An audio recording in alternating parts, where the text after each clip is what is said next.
저희가 이제 나라 걱정 파트는 뭐 여러분들 아시겠지만 정말 사실 이 헛소리들만 잡기에는 우리 앞에 또 놓여 있는 과제들이 산재해 있습니다. 그래서 이제 많죠. 좀 이슈들 하나하나 좀 파헤쳐 보면서 좀 얘기를 나눠보는 코너로 한번 준비해 봤는데요.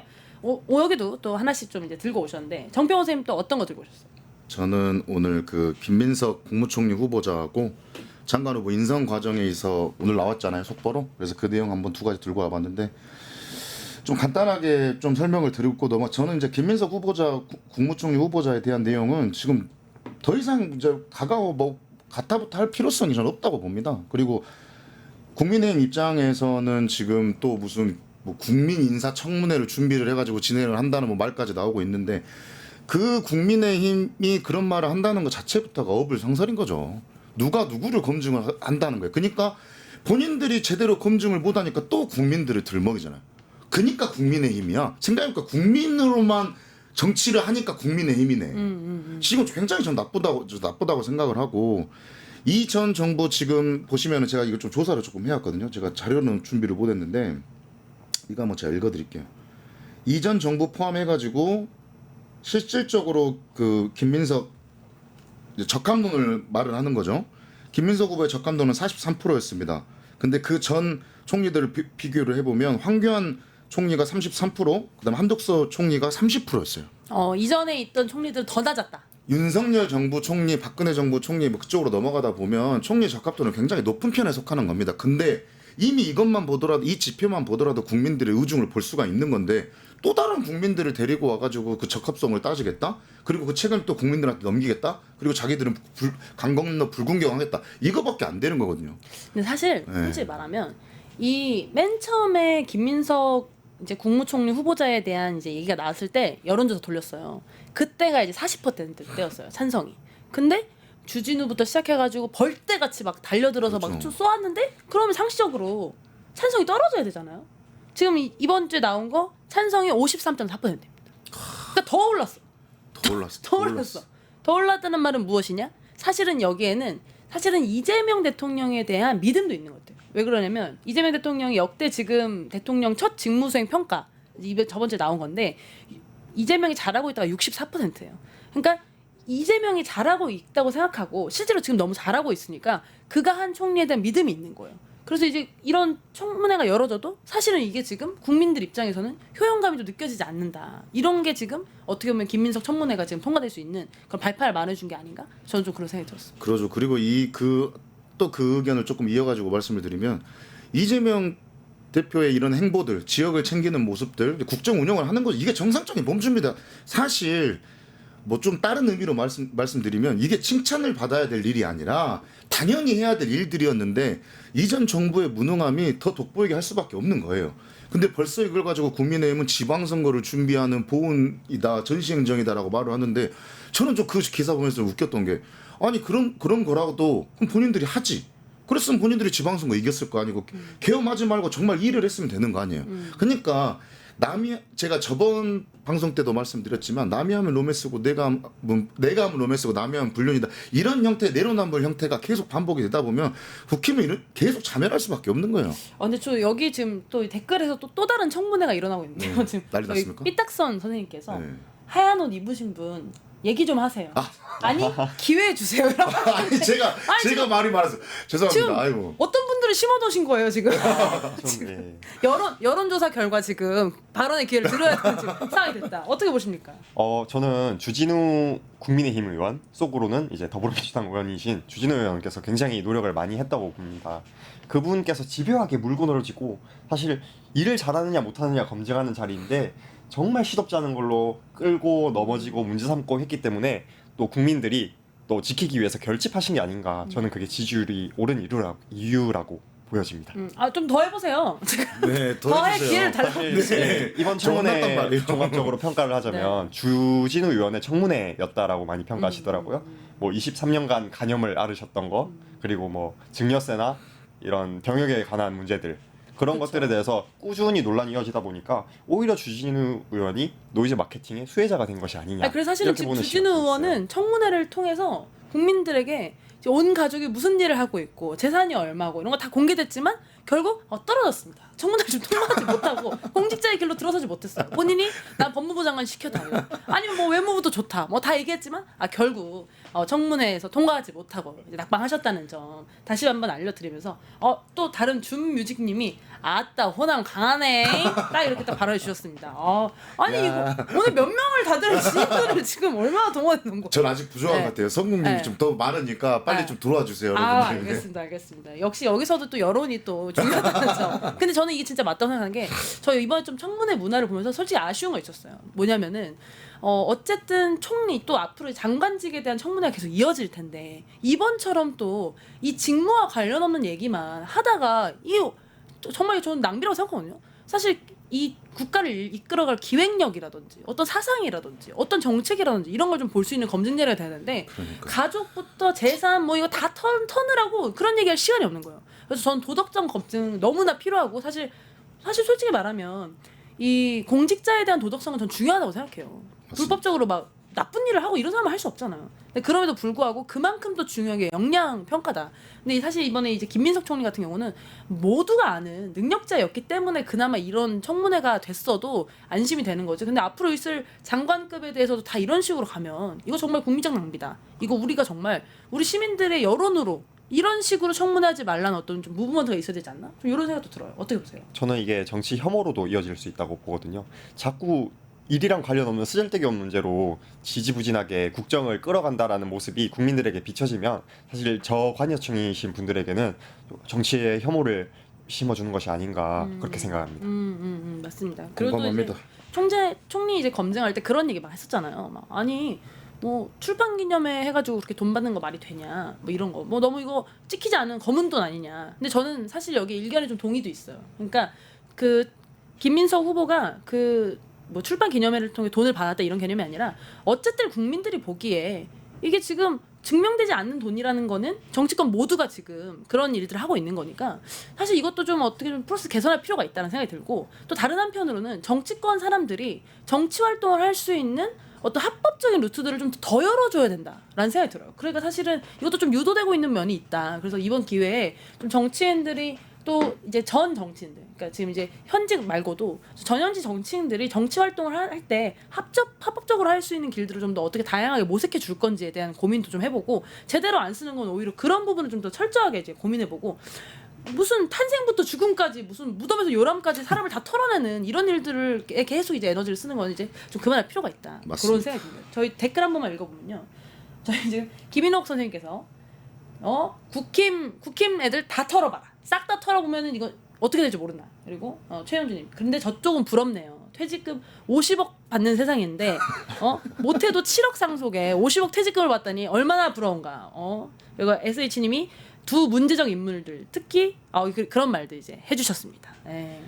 참 안타까운 부분들이 많이 있죠. 근데 이게 사실 뭐 돈이 많아서 뭐 이렇게 출판 기념회를 해서 그렇기 때문에 출처를 밝히지 못했다. 물론 어느 거나 대표님 말씀처럼 속 시원하게 좀 해명이 될 수 있는 부분들이 더 있으면 좋겠지만 그런 부분들이 애초에 생기지 않게끔 하려면 아니 돈이 없는 사람도 정치를 할 수 있어야죠. 돈이 많은 사람만 정치를 하면 안 되는 거잖아요. 그러면 정치를 하시는 분들이 좀 뭔가 좀 합리적이고 공개적으로 뭔가 이렇게 좀 이렇게 좀 후원을 받을 수 있게끔 그런 방법들을 정책적으로 좀 만들어야 된다는 모색을 하는 것도 필요하다고 좀 봅니다.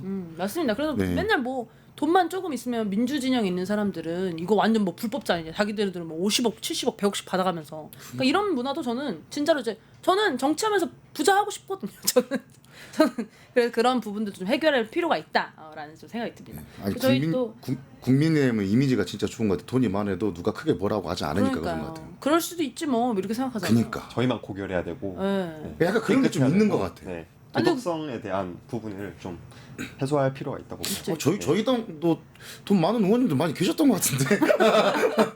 아니 공개적으로. 그렇죠. 공개적으로. 그리고 또 오늘 또 장관분들이 또 다시 또 이제 새롭게 또 이제 인선이 됐습니다. 맞습니다. 이게 보시면은 오늘 굉장히 많은 분들 나왔는데요. 뭐 기재부, 뭐 교육부, 법무부 굉장히 많은 분들 나왔는데 이런 분들 하나하나 다루면 좀 너무 그러니까 그렇죠. 오늘 그러니까 이전에 인선됐던 장관들 다 포함해서 장관 인선 어떻게 보시는지 두 분 의견 듣고 싶습니다. 좀 집중적으로 봐야 될 거는 정성호 법무부 장관, 윤호중 행안부 장관, 그리고 저는 오유경 처장의 유임을 이렇게 세 개만 좀 꼭 잡아서 좀 보고 싶고, 또 김경수 전 경남지사 같은 경우에는 대통령 직속 지방시대 위원장이 또 위촉이 됐어요. 근데 이런 것들을 보면 뭐 이재명 정부가 되게 균형 있고 실제 일을 하려고 하는 의지가 굉장히 보인다라고 생각을 하고, 뭐 식약청장 오유경 처장의 유임 같은 경우에는 조금 더 들여다볼 필요성이 있지만 오늘 뉴스가 나오다 보니까 그 부분까지 준비를 못해서 죄송하지만 좀 그런 부분들을 좀 디테일하게 면목적으로 보면 전체적인 인사가 이재명 대통령이 스타일을 좀 따라가지 않았느냐, 정말 일할 준비가 돼 있고 그 소속돼 있는 의제를 정확하게 인지하고 있는 사람들이 좀 후보자로 올라왔다라는 좀 생각이 들고, 사실 이 내용 준비하면서 김경수 전 경남지사 내용을 또 우리 성공님이 나와 계셔서 한번 궁금해서 여쭤보고 싶은 것도 있었습니다. 지금 여기 보시면 대통령이 지방시대 위원장이 위촉되셨거든요. 어떻게 잘 하실 수 있을 거라고 좀 생각을 하시는지 궁금하긴 합니다. 여기에 붙여서 네. 준뮤직님께서 김경수 행안부 기대했는데 라는 말까지 같이 얹어서 한번 여쭤보고 싶어요. 안 그래도 행안부 장관으로 차출된다는 설이 가장 많았잖아요. 그런데 이번 지방시대 위원장으로 위촉한 거는 경남도지사 차출을 위한 전략적 인선이라고 보여지거든요. 그런 내년에 이제 얼마 남지 않은 시간 동안 행안부 장관을 하면서 어떤 행정적인 문제나 그런 부분들을 해결하기에는 조금 시간이 짧기 때문에 지방시대 위원장으로 간 것이 아닌가 싶고요. 그리고 지방시대 위원회가 뭐 불경 메가시티 그리고 지역 균형 발전, 수도 이전 이런 내용들을 많이 다루고 있기 때문에 김경수 지사와 굉장히 포지션이 맞고 시너지가 나는 자리다라고 저는 생각을 합니다. 그래서 행안부 장관으로 갔다면 아마 국정 전체를 보느라 지역에 조금 소홀해졌을 수도 있었을 텐데, 이번 지방시대 위원장으로 가면서 내년 경남도지사 선거에 조금 더 박차를 가할 수 있지 않을까, 그런 기대를 해보고 있습니다. 뭐 거의 뭐 캠프 들어가 계신 것처럼. 농담입니다. 근데 이제 두 분의 말씀을 좀 더 잘 들으려고 마이크를 조금 더 말 쪽에 이제 그쪽 방향으로 발음해 주시면 좋을 것 같고요. 저는 근데 솔직히 말하면 보면서 어떤 생각이 들었냐면, 와, 보건복지부 장관 정은경? 이런 나라에 산다고? 너무 좋은데? 또 이런 생각도 들었고, 김경수 지사도 마찬가지로 지방시대 위원회라는 게 있고 거기에 경남도지사를 했던 김경수가 있어? 이런 아젠다도 정말 이제 챙기는 진짜 정부가 들어섰구나. 맞습니다, 약간 맞습니다. 그런 생각이 들었어요. 그래서 전체적인 인선이 제가 봤을 때는 확실히 일하려고 하는 의지도 있고 그거에 대한 상징성 있는 사람들을 민주당이 정말 풀을 많이 가지고 있구나. 그래서 한 명 한 명이 막 와 너무 좋아 이런 분들은 아닐지 모르겠지만 모든 지지자들이나 국민들이 보기에 뭐 저런 사람을 했어? 이런 사람이 아무도 없다는 지점에서 저는 굉장히 좋은 어떤 인선이 아니었나 그런 생각도 듭니다. 완전 공감합니다. 그리고 또 이제 눈에 띄는 부분이 또 봉 씨가 있어요. 또 제가 봉 씨인데 또 이 민정수석에 봉모 씨가 인선이 될 가능성이 있다라고 한참 찌라시가 대표님인 줄 알고 제가 전화 드릴 제가 뻔했잖아요. 전화 그렇게 많이 받았어요. 봉한나 지금 가는 거냐? 그래서 제가 제 스토리에다가 콜백 어렵습니다. 이렇게 지금. 김치국을 엄청 왜냐면 봉 씨가 많지가 않아요. 봉한나 그리고 또 봉지욱 기자 그리고 우리 당의 이제 대학생위원회 이제 봉건우 위원장 그리고 지금 봉국 대변인. 봉건우 위원장도 있네. 지금 한 5파전 봉준호 감독까지 포함해서 5파전이거든요. 5대1이다. 봉태규까지 포함하시는 6대1이다. 6대1밖에 안 되는데 지금 될 가능성이 있었는데 제가 안타깝게도 이번 내각에 들어가지 못해서 너무 안타까운 마음입니다. 자, 다음 이야기 하시죠. 좋습니다. 저희 두 번째 이슈로는 이제 당대표 경선 이제 가져와 봤습니다. 또 이제 민주당의 이제 당대표는 사실 지금 이제 보궐이죠. 보궐 당대표 선거로서 이제 1년 남은 이제 당대표를 선정한 자리인데요. 이번에 이제 류성국 선생님께서 한번 가져왔습니다. 말씀 한번 해주시죠. 네. 먼저 민주당이 필요한 당대표는 이재명 정부와 호흡을 맞춰야 되는 당대표라고 저번에도 말씀드렸었는데요. 그런데 최근에 당의 의원님들 상황을 보면 조금 우려되는 부분들이 있습니다. 최근 양문석 의원 페이스북에 글을 보면 그런 분위기의 글을 올리셨는데, 이제 내용을 보면 형답지 않게 왜 정청래와 이런 말을 들었다고 하시고, 그리고 정청래 후보를 접촉조차 하면 안 되는 불가촉 정치인 취급받고 있다는 취지로 글을 올리셨는데요. 저는 근데 이 글을 보고 정청래 후보를 응원하는 글이라고 보기보다는 정청래 후보를 앞세워서 내부 감정을 좀 흔들려고 하는 것이 아닌가, 그런 생각이 들었거든요. 그래서 이렇게 좀 감정적인 언어를 동원해서 우리 안에 분열이 있다 이렇게 나타내는 것은 좀 적절치 않다고 보고요. 선거를 흐리는 행위가 될 수 있다고 보여집니다. 그리고 사실 친명이냐 누가 명심을 사로잡을 것이냐 이렇게 얘기를 많이 하시는데 지금은 그게 중요하지 않다고 봐요. 친명의 명심을 사로잡으려면 한 명은 반명이어야 하고 한 명은 친명이어야 하는데 지금 현재 둘 다 친명인 상황이거든요. 그래서 이재명 정부의 뜻을 따르겠다고 하는 정청래 후보와 그리고 뭐 새로운 탕평을 제시하겠다라고 하는 박찬대 후보 이렇게 두 파로 갈리는데 저는 박찬대 후보가 조금 더 매력적이지 않나. 외연 확장에 있어서 오늘 또 약간 어떻게 지지선 하시는 거 아니요 그럼 김경수 계속 지지선언을 좋습니다. 앞으로는 머리 가르마만 좋습니다. 성국님 저희 다음 주에 볼 수 있는 거죠? 아니 근데 저는 솔직히 말하면 이 양문석 의원이 왜 이런 말을 썼는지는 이해해요. 왜냐면 이제 그 선거 때나 이럴 때 보면은 워낙 저희가 그 흔히 이제 그 다른 이제 저희 공격하시는 분들 말로 표현하자면 이 내부 공격, 내부 총질하는 사람들에 대해서 너무나 이 어목한 잣대로 이제 그 말할 수 없는 분위기를 만드는 어떤 문화가 있다 이런 표현들 있잖아요. 근데 저는 그게 아예 없다고 생각하지는 않습니다. 저는 실제로 있다고 생각하고 왜냐면은 정청래 의원이 당대표 출마하겠다고 얘기했어요. 충분히 그럴 수 있는 선수와 경험을 가지신 분이잖아요. 그렇죠. 사실 이제 아시는 분들은 아시겠지만 정청래 의원이 당대표를 도전하고 싶다는 생각을 한지도 오래됐었고 준비도 많이 했었고 근데 이제 그 나오자마자 사실은 이 사람 수박이다. 저는 정청래가 수박이라는 말을 듣는 거 보고 너무 충격적이었거든요. 그러니까 우리 당 내에서 이 수박이라는 단어를 통해서 어떤 선거나 갈등 상황이 있을 때 상대를 이제 몰아가는 그런 이제 문화는 확실히 있어요. 근데 저는 이제 그런 거 좀 지양해야 되는 생각하고 성우님 말씀해 주신 것처럼 불가촉 정치인으로 취급해야 되냐라는 식의 이런 어떤 과한 멘트는 사실 적절치 않죠. 오히려 이럴 때 정치인 좀 보여줘야 되는 부분은 여러분이 수박이라고 생각하는 정청래 어떤 정청래인지 진짜 이번 기회에 확실히 보여드리겠다. 개혁의 정청래 다시는 그런 말 나오지 않도록 이번 선거를 통해서 보여드리겠다. 이런 멘트로 했으면 오히려 훨씬 더 좋았을 텐데 이게 너무 이제 그렇게 방어적으로 이렇게 하다 보니까 오히려 이게 불붙는 어떤 모습이 된 것 같아서 정치인으로서의 발언으로는 좀 아쉬운 부분이 있지 않나 그런 생각이 듭니다. 수박을 거꾸로 하면 박수니까요. 한번 박수 한번 치고 가시죠. 네.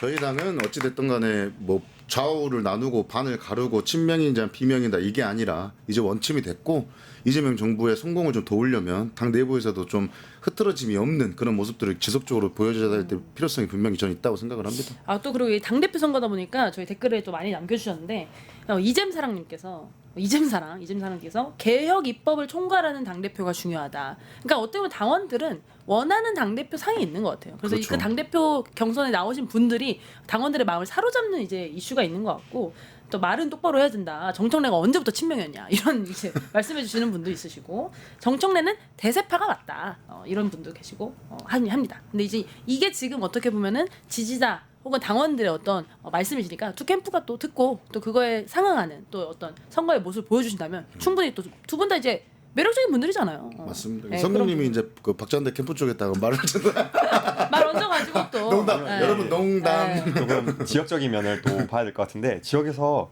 오래 활동을 했던 당원분들 같은 경우는 정청래 의원님을 많이 지지하시는 것 같고 신규 유입되신 분들은 박찬대 의원님을 좀 많이 지지하시는 것 같거든요. 맞아요, 저 느꼈어요. 저는 두 분 다 좋아합니다. 역시 정치인다운 발언, 너무 좋습니다. 정치인다운 발언 한번 해주세요. 저는 사실 뭐 저희 아버지가 정씨고 저희 어머니가 박씨여가지고 야. 두 분 다 응원합니다. 어머니 화이팅! 아버지 둘 다 사랑합니다. 너무나 좋습니다. 성국님 소리. 너무나 좋습니다. 너무 좋습니다. 근데 각자 장점이 좀 다르시죠. 네, 맞아요. 장점이 좀 다르시고. 근데 그래서 좋은 것 같아요. 네. 사실은 이게 좀 차이점이 없을 수 있는 선거를 갈 수 있는 부분이 있었는데 사실 정청래 의원이 이제 출마를 함으로써 좀 이제 어떻게 보면 이제 개혁적이거라든지 드라이브를 할 수 있는 사람과 어떻게 보면 안정적으로 끌고 있는 사람 이런 거에 어떤 경쟁으로 또 여기시는 분들도 있는 것 같아서 두 분은 어쨌든 출마 너무나 이제 응원 드리고 또 결과 또 한번 까봐야 되는 거죠. 이제 맞습니다. 나가는 중간중간 당원분들과 지지자분들의 어떤 검증도 같이 해보면 좋을 것 같습니다. 저희 이제 시간이 정말 많지가 않아요. 어떻게 이렇게 얘기만 하다 보면 이렇게 시간이 없는 건지. 저는 맨날 이러는 거예요. 알 수가 없습니다. 알 네. 수가 없습니다. 그러나 또 빨리빨리 가봐야 되기 네. 때문에 사회 이슈도 또 넘어가 보겠습니다. 사실 이제 넘어가요. 지금까지 정치권 이슈였다면 먹고 사는 이슈, 사실 제일 중요한 이슈 한번 넘어가 보려고 하는데요. 평원님 하나 가져오신 거 말씀해 주시죠. 지금 민생 쿠폰, 민생 지원금 관련돼서 좀 가지고 왔는데 사실 이 내용은 너무 많이 나와 있는 것들이 있어서 제가 좀 빠르게 몇 가지만 좀 짚고 넘어가 보겠습니다. 15만 1차에 소득 상위 10%부터 해가지고 차등으로 해가지고 쭉쭉쭉 15, 15, 뭐 30, 40 인구 소멸 지역은 중시수도권에서 먼 지역부터 해가지고 2만 원을 추가적으로 준다. 뭐 이런 내용들이 이미 많이 나와 있어요. 그다음 2차 같은 경우에는 소득 상위 10%를 제외한 나머지 분들에게 10만 원, 차상위 계층 12만 원, 기초생활수급자 12만 원 이런 식으로 해가지고 최대 지급액을 좀 나와 있는데 표 보시면은 금방 이해되실 겁니다. 근데 좀 잘 모르시는 부분이 미성년자 지급 기준을 좀 잘 모르시더라고요. 그러네요. 미성년자 네. 어떻게 지급해서 그런 거죠? 미성년자 지급 기준 같은 경우에는 2007년 1월 1일생 이후 출생자를 미성년자로 보고 모든 사람이 그러니까 2025년 6월 1일 이전에 출생하신 분들 생후 1개월만 되더라도 다 지급 대상입니다. 전 국민 지급을 하는 거기 때문에 다 지급 대상이고 출생 신고를 완료하고 주민등록 등본상 부모와 함께 등재가 필수로 되어 있어야 됩니다. 그러니까 꼭 이런 부분들 요즘 시대엔 그런 분들이 많이 없기는 한데 그리고 법적으로 그렇게 하면 안 되죠. 출생식을 늦게 한다거나 뭐 이런 전입을 좀 늦게 한다거나 이런 거는 큰일 날 수도 있으니까 그러니까 거의 다 돼 있다라는 전제 하에 법정 대리인인 부모가 수령을 하게끔 되어 있습니다. 이게 있고 아직 신청 방법에 대해서는 정확하게 잘 나오진 않았지만 지금 예상되는 게 온라인, 오프라인 그다음에 카드 포인트 선불 카드 아마 이런 식으로 될 것 같아요. 그러니까 가까운 예시로는 저희가 코로나 때 신용카드나 체크카드에 포인트가 들어오고 금액을 사용을 하면 그 돈이 먼저 빠져나갔잖아요. 이런 식으로 좀 사용이 될 거다. 그리고 사용 불가 업체는 당연히 백화점, 대형마트, 복합 쇼핑몰, 유흥업소, 온라인 몰 등 이런 데서는 사용이 안 되기 때문에 좀 그런 부분도 좀 알고 좀 계셨으면 좋겠습니다. 사실은 이렇게 지금 나오기로 예비가 돼 있잖아요. 네. 주변 지인들 좀 반응 어떠세요? 너무 좋죠. 왜냐하면 이게 코로나 때는 진짜 저희들이 너무 힘들었기 때문에 그 돈을 저희 실생활 제가 먹고 사는데 써야 되는 상황이었고 이번 민생 쿠폰 같은 경우에는 저희들이 또 새롭게 그 경제를 붐업시킬 수 있는 촉매제 역할을 저는 할 수 있다고 생각을 하거든요. 그런 면모에서 봤을 때 이재명 정부가 굉장히 속도감 있게 빠르게 이 정책을 추진했다는 것에 대해서 좀 엄청난 기대를 하고 있고 주변 사람들 반응도 저랑 비슷한 경우가 많습니다. 지역에서 네. 어떠세요? 지역 먼저 그 맘카페 커뮤니티들을 보면은 학원비가 되냐 안 되느냐에 대해서 이 구체적인 내용이 나오기 전까지 굉장히 감동을박이 많았거든요. 그래서 학원이 된다라고 했을 때 호응이 너무 좋았고요. 그리고 이제 돈 준다라는 메시지가 워낙 강하기 때문에 정책에 대한 인지도가 정말 높아서 우리 이재명 정부가 속도와 진정성, 직접성을 많이 표방하는데 그런 부분에 있어서 굉장히 장점이 드러나는 정책이다 이렇게 보여집니다. 저는 이재명 정부 경제 정책의 핵심 키워드 하나를 얘기하자면 타이밍인 것 같아요. 맞아요. 적절한 타이밍에 적절한 어떤 효과를 지금 낼 수 있는 정책들을 계속 내놓고 있는데 저는 이제 수도권 살잖아요. 수도권만 돌아다녀도 진짜 임대와 소상공인 분들이 힘들다는 말이 너무너무 많아요. 근데 저는 수도권이 뭐 유독 심한가 이렇게 생각했는데 지역에 사시는 말씀 들어보면 지역은 진짜 지옥이라는 거예요. 지역은 진짜 너무 지금 힘들다. 그러니까 무너져 내리면은 다시 회복할 수 없는 분들이 너무 많기 때문에 이 지역 화폐 이번에 나오는 이제 민생 회복 소비 쿠폰이 정말 너무나 중요한 정책이고 정말 이번에 받으면 우리 모두 좀 국민들도 좀 약속할 필요가 있는 것 같아요. 뭐 이상한 데 쓰지 말고 정말 주변에 있는 동네에 있는 소상공인 찾아가서 내가 정말 우리나라를 살려본다는 마음 금모으기 운동의 다른 느낌으로 소비 운동을 좀 해보면 어떨까 좀 그런 생각이 듭니다. 그래서 이번에 지역 화폐 좀 적극적으로 한번 사용해봤으면 좋겠습니다. 또 오늘 또 중요한 또 이슈가 있는데요. 이재명 정부에서 처음으로 부동산 정책을 발표했습니다. 아주 중요한 정책이죠. 사실 국민들이 이제 부동산에 대한 이제 마음이 어려우신 게 너무 오래됐잖아요. 사실 또 저희가 또 이제 또 2030을 대표해서 지금 방송을 하고 있는데 2030 입장에서는 집값이 오른 이후로 삶의 희망이 없어졌다고 말씀하시는 분들이 너무나 많아요. 맞습니다. 근데 이번에 이제 처음으로 이제 규제가 나왔는데 한번 규제 사진 한번 같이 보여주면 좋을 것 같습니다. 이번 그 부동산 정책을 저는 좀 어떻게 표현하고 싶냐면 아까 앞에 말한 민생 지원처럼 타이밍이 정말 좋다라는 생각을 했어요. 왜냐면 이제 어떻게 보면 지금 코스피가 쭉 오르고 뭐 경기에 대한 이제 어려움이 막 이렇게 혼동하는 과정에서 지금 딱히 어디다가 내 돈을 묶어놔야 될지 이제 고민하시는 분들이 있는 거예요. 근데 이런 게 통계적으로 나타난 게 지금 매도를 하겠다고 내놓은 매물들이 계속 줄어들고 있어요. 이 말이 무슨 말이냐면 가격이 오를 것 같으니까 매물을 걷어들이는 거예요. 집값이 오를 것 같으니까 안 팔아야지 이러고 있었는데 이때 딱 이 규제가 나온 거예요. 집값이 오를 거라고 기대하고 있는 이 부동산 시장에 대한 기대에 대해서 이제 이 규제가 나왔고 또 이 규제의 핵심은 바로 발표하자마자 다음 날 시행된다는 거예요. 그렇죠. 그러니까 사람들이 대응할 수 있는 시간이 없는 거예요. 예를 들어서 뭐 오늘 발표하고 3개월 뒤에 할 겁니다. 이러면 3개월 동안 온갖 무슨 뭐 방법들을 동원해가지고 매도를 하는데 그게 아니라 바로 다음 날 시행하겠다라고 나왔습니다. 근데 여기서 이제 핵심이 뭐냐면 사실상 대출입니다. 대출 안 해줄 거야 이제. 돈 있는 걸로 사. 이걸 통해서 집값을 확실히 낮추겠어. 라는 이제 의지를 보여줬다고 생각해요. 그래서 이제 좀 하나하나 좀 살펴보면 수도권에 있는 주담대 대출 한도는 6억까지만 가능하다. 그리고 여기서 진짜 핵심이 뭐냐면 주담대를 쓰면 6개월 안에 들어가서 살아. 전입. 갭 투자하지 마. 들어가서 살아. 무조건 살아야 돼. 그리고 집이 2채 이상 있어? 대출 안 해줄 거야. 네 돈으로 사. 그렇게 사고 싶으면. 그러니까 이런 시그널을 이렇게 주는 거죠. 그러니까 2채 이상 가진 사람이 대출을 통해서 또 집을 사는 걸 막고 들어가서 살지 않으면 대출 안 해줄 거고 이런 식으로 이제 1주택자가 기존 주택을 처분하지 않고 추가 구매할 때도 대출 안 해주겠다.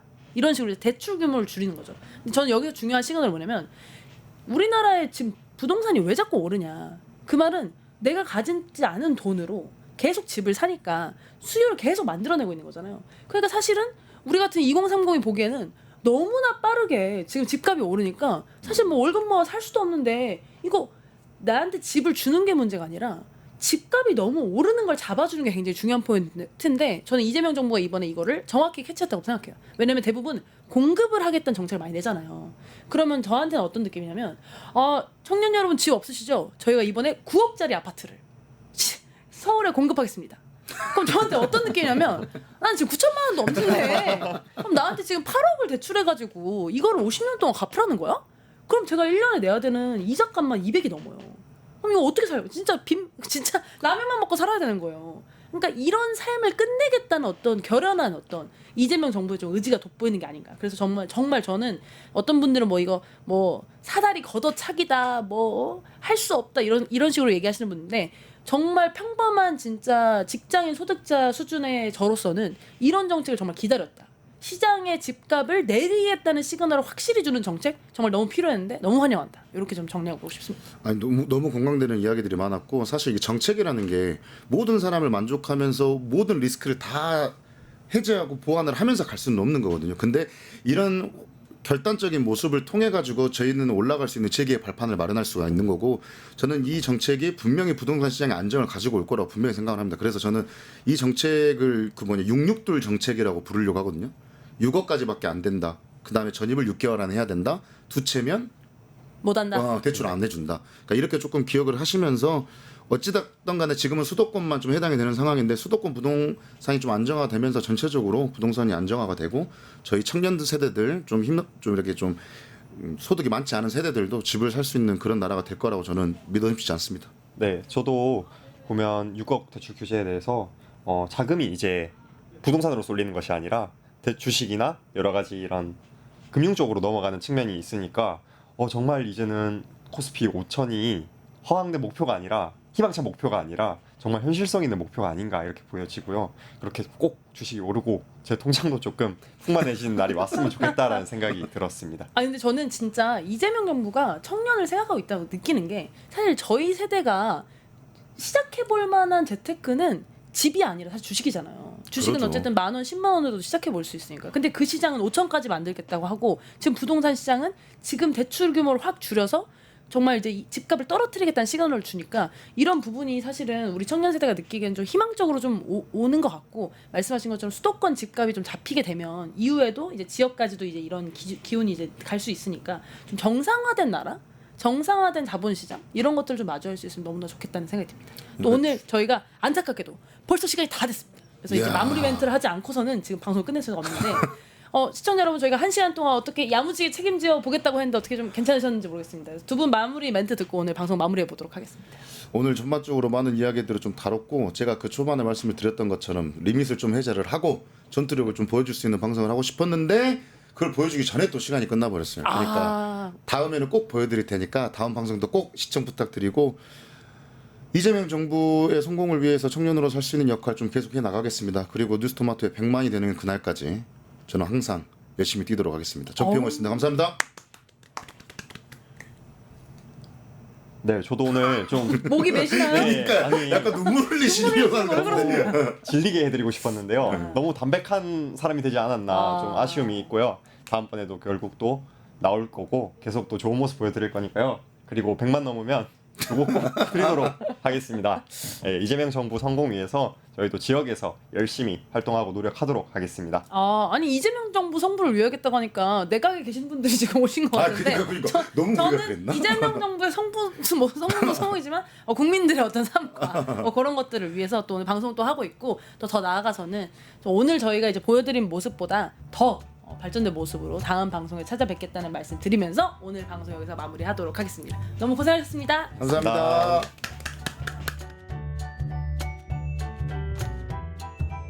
유튜브 구독하고 실시간 채팅과 댓글을 남기시면 매일매일 7,000TTCO를 드립니다. 참여 방법은 통통물 어플을 다운로드하고 회원가입과 로그인을 해주세요.